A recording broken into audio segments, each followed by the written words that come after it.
Royal চ্যালেঞ্জাৰ্স Bangalore দুৰ্দান্ত প্ৰদৰ্শন কৰে প্লে অফৰ কাৰণে আৰও এখোজ আগুৱাই গ'লে ৰয়্যাল চ্যালেঞ্জাৰ্স বেঙ্গালোৰে আৰু দিল্লী ক্যাপিটালসক 45 ৰানেৰ ব্যবধানত পৰাস্ত কৰে প্লে অফৰ কাৰণে আৰও এখোজ আগুৱাই গ'লে ৰয়্যাল চ্যালেঞ্জাৰ্স বেঙ্গালোৰে প্লে অফৰ কাৰণে আগুৱাই যাব হলে বেঙ্গালোৰ দলেৰ এই মেচত জয়লাভ কৰাৰ অতিকৈ জৰুৰি আছিলে আৰু সেই মৰ্মে ৰয়্যাল চ্যালেঞ্জাৰ্স বেঙ্গালোৰেৰ ব্যাটাৰ আৰু বলার উভয়ে কন্ট্রিবিউট করে ডাঙর এটা ব্যবধানত পরাস্ত করিলে দিল্লী ক্যাপিটালসক মেচখনত বেঙ্গালোরে প্রথমে বেটিং করে 9 উইকেটের বিনিময়ত 187 রান সংগ্রহ করেছিল।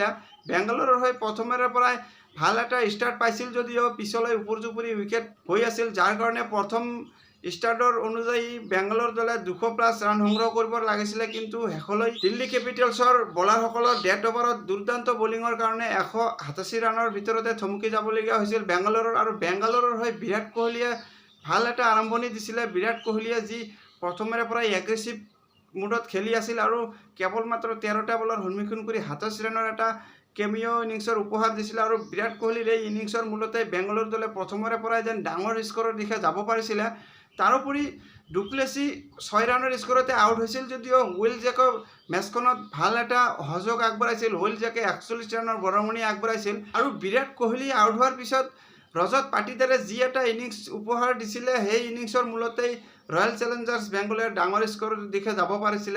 ৰজত পাটিদাৰে কেবল মাত্ৰ 32টা বলৰ ভিতৰত 52 রানের এটা অর্ধশতকীয় ইনিংসর উপহার দিছিল। আর পাটিদারের এয়া বিগত 7টাকৈ ইনিংসত পঞ্চম অর্ধশতরান আছিলে। আর রজত পাটিদারে প্রথম হারের মেচকেইখনত উপর্যুপরি ব্যর্থ হয়ে আছিলে। আর তেনে ক্ষেত্ৰত বেঙ্গালোৰ দলে যি পাটিদাৰেৰ উপৰত ইনভেস্টমেন্ট কৰেছিল আৰ সেই ইনভেস্টমেন্ট যেন ৰজত পাটিদাৰে হুদমূলে ঘূৰাই দি আছে। আৰ পাটিদাৰেৰ এই কেমিও ইনিংসৰ মূলতেই ৰয়্যাল চ্যালেঞ্জাৰ্স বেঙ্গালোৰে 188 ৰান সংগ্ৰহ কৰব পাৰিছিল। পাটিদারের উপরিও মেচখনত ক্যামেরুন গ্রিনে 32 রানের একটা অপরাজিত ইনিংসর উপহার দিছিলে। শেষলৈ ডেথ ওভারত রান সংগ্রহ করা অতি কঠিন হৈ আছিলে। আৰু যিমানে সময় গৈ আছিল যেন সিমানে পিচ স্লো হৈ আছিলে। আৰু তেনে ক্ষেত্ৰত ফাষ্ট বলাৰসকলে ডেথ ওভাৰত চলোৱাৰ বল কৰি বেছিকৈ সুবিধা লাভ কৰিব ধৰিছিল। তেনে ক্ষেত্ৰত কেমেৰুন গ্ৰীণৰ এই 32 ৰানৰ অপৰাজিত ইনিংছ দলৰ কাৰণে অতি জৰুৰী আছিল। অপৰফালে কেমেৰুন গ্ৰীণে একফালৰ পৰা থিয় হৈ আছিল যদিও বাকী বেটাৰসকলে উপৰ্যুপৰি ব্যৰ্থ হৈ আছিল। মহিপাল লমৰৰে 13 ৰানৰ স্কোৰতে আউট হৈছিল। আৰু মেচখনত শেষলৈকে দিনেশ কাৰ্তিকৰ ওপৰত যি ফিনিচিঙৰ আশা আছিল, কাৰ্তিকে সেই আশা অনুযায়ী প্ৰদৰ্শন কৰিব নোৱাৰিলে আৰু 0 ৰানৰ স্কোৰতে আউট হৈছিল। তাৰোপৰি স্বপ্নীল সিঙো 0 ৰানতে আউট হৈছিল। আৰু তেনে ক্ষেত্ৰত উপৰ্যুপৰি উইকেট যাওয়াৰ কাৰণে যেন কেমেৰুন গ্ৰিনেৰ স্ট্ৰাইক ৰেট অলপ কম হয়েছিল। তাৰোপৰি দিল্লী ক্যাপিটালসৰ হয়ে খলিল আহমেদে দুৰ্দান্ত বোলিং প্ৰদৰ্শন কৰেছিল। খলিল আহমেদে 2টা উইকেট লৈছিল আৰু ৰসিকা সালামো 2টা উইকেট লৈছিল। তাৰোপৰি কুলদীপ যাদৱ, মুকেশ কুমাৰ আৰু ঈশান্ত শৰ্মায়ো এটাকৈ উইকেট লৈছিল। আৰু 188 ৰানেৰ লক্ষ্য আগত লৈ দিল্লী ক্যাপিটালসৰ আৰম্ভণি ইমান ভাল নাছিলে। আৰু প্ৰথম পাৱাৰ প্লেৰ ভিতৰতে 3টাকৈ উইকেট হেৰুৱাই গভীৰ বিপদত পৰিছিল। দিল্লী ক্যাপিটালসৰ প্ৰথম শাৰীৰ বেটাৰৰ কেইজনে উপৰ্যুপৰি ব্যৰ্থ হৈ আছিল। ডেভিড ৱাৰ্নাৰে 1 ৰানৰ ভিতৰতে আউট হৈছিল। আৰু জেক ফ্ৰেচাৰ মুগাৰ যি দুৰ্দান্ত আৰম্ভণি দিব ধৰিছিলে, 8টা বলৰ ভিতৰত 21 ৰানৰ এটা তুফানী ইনিংছ খেলিব ধৰিছিলে। আৰু ঠিক তেনে সময়তে জেক ফ্ৰেচাৰ মুগাৰো প্রথম পাওয়ার প্লের ভিতরতে আউট হয়। আর কুশাকরাও 2 রানের স্কোরতে আউট হয়েছিল। আর তেনে সময়তে দিল্লী ক্যাপিটালসে যে এনে লাগিছিল যেন 100 রান সংগ্রহ করাটো দিল্লী ক্যাপিটালসর কারণে অধিক কঠিন হব। ঠিক তেনে সময়তে সাই হব আর অধিনায়ক অক্ষর প্যাটেলে ইনিংস বিল্ড করা দেখা গৈছিল। অক্ষর প্যাটেলে যেন অধিনায়কৰ দায়িত্ব পোৱাৰ পিছত যেন সম্পূৰ্ণ পাৰফৰমেন্স ওলাই আহিছিল অক্ষৰ প্যাটেলৰ পৰা।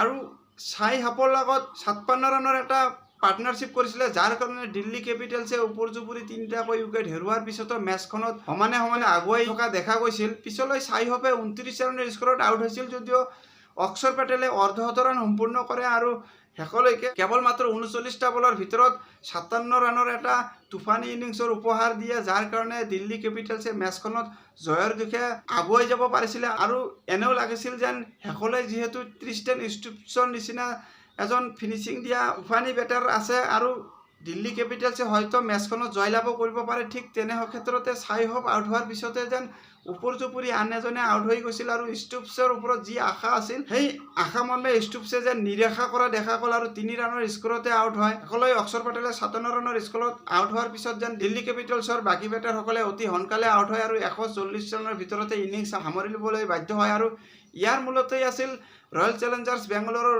বলাৰসকলৰ দুৰ্দান্ত প্ৰদৰ্শন।